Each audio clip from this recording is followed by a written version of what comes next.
Hi, my name's Mandy from Mandy Sorts It Out, and today we're sorting out my spending, in which I am attempting to stick to a budget of £18,000 a year because that's my income, and not dip into my savings because I think it's getting clear that I will need my savings to help tide me over to retirement as an essential part of my retirement plan. So I'm trying to preserve those as much as possible. So I will put the figures up here. The first thing I'll pop up is my annual budget. The only monthly expenses that I focus on is my discretionary spending. I have a budget for that and I keep a close watch on that. So let's go through my spending for the week of the 8th to the 14th of September. I had 3 housing expenses. My £75 electricity standing order went through, £18.31 for water, and a £28 charge for my broadband. I'm overpaying on my electric at the moment.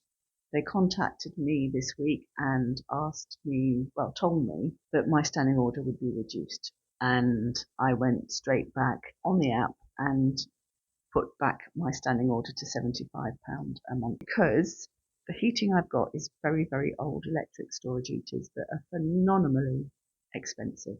And I just want to have money in the bank so that that doesn't cause me to have a huge bill come the spring. So I have at the moment £141.91 credit with the electric company.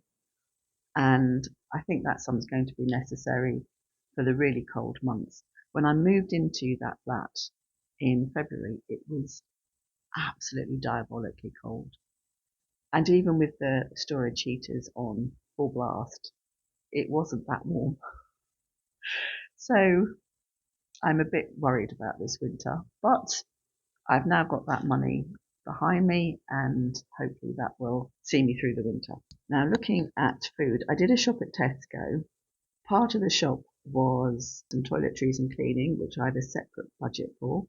I spent £2.58 on toiletries and cleaning, and part of it was a card that cost me £2.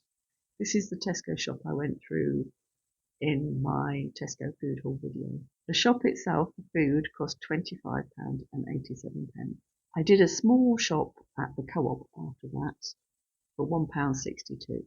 I literally bought apples and I had a look at their reductions, and the only thing I saw that I fancied was some ice creams. I think they were the Oreo sandwich ice creams for 50p. I haven't had an ice cream all summer.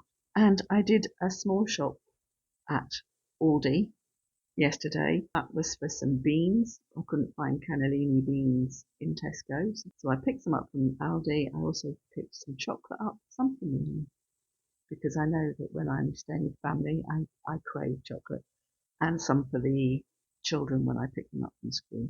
Now, I've had another phone charge because I needed to phone overseas, and that cost me £2.25.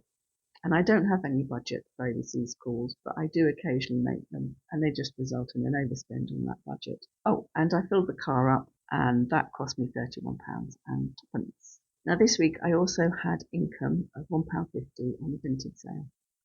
So that comes to a total spend of £189.80. £66.49 of that is from my monthly budget. So let's look at the September monthly's budget. I start each month with a budget of £221 for food, petrol, incidental spending, toiletries and cleaning, and phone.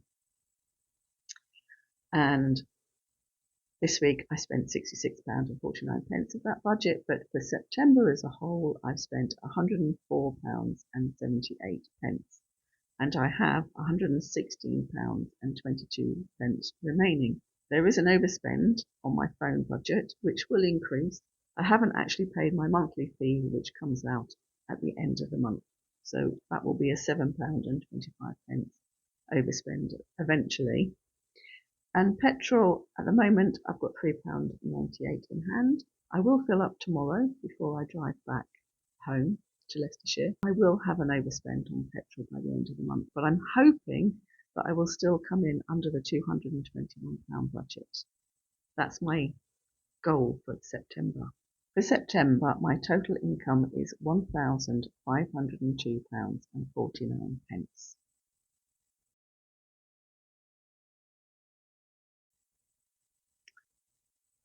So looking at the annual budget for the year from 1st of May 2025 to 30th of April 2026, I've had income of £7,343.71. My spending so far is £6,447.17. So that's about £900 in my sinking fund to go towards the remaining expenditure of £11,341.83 that will be required to be paid for the rest of that budget period until the 30th of April 2026. I don't really know how well I'm doing. I know I'm coming in under my income, which is a good thing. And I think I'm doing fairly well in terms of my spending. I think I'm keeping my spending as low as I can. There are some things I could do. I've noticed my food spending is increasing. So I'm planning to focus a bit more on that and try to make sure I'm only buying essentials and not treats. My plan is to look at this in some depth at the end of October. I can work out how much of this budget is for the 6 months from 1st of May 2025 to the end of October 2025. I'm going to try and do that and have that, put that aside, and then look at my spending in October, how it relates to that budget for those 6 months, and I'll be able to see if I'm overspending. It's not really possible to say, okay, I've spent this much, that's less than half of the budget, therefore I'm doing okay, because some of these spends are weighted towards the second half of the budget period. That seems to me the best thing to do, and I'll do that in October. But I haven't got many worries at the moment. I would like a bit more in my sinking fund. It seems to have been around the same level for several months now, and I'd like it to be growing. But that's maybe just because I have had some big expenses and my income's been slightly less because of expenses on my house that is rented out overseas. Let's see how next week goes. Thank you for watching so far. I hope you've enjoyed this video and I'll see you next time. Bye.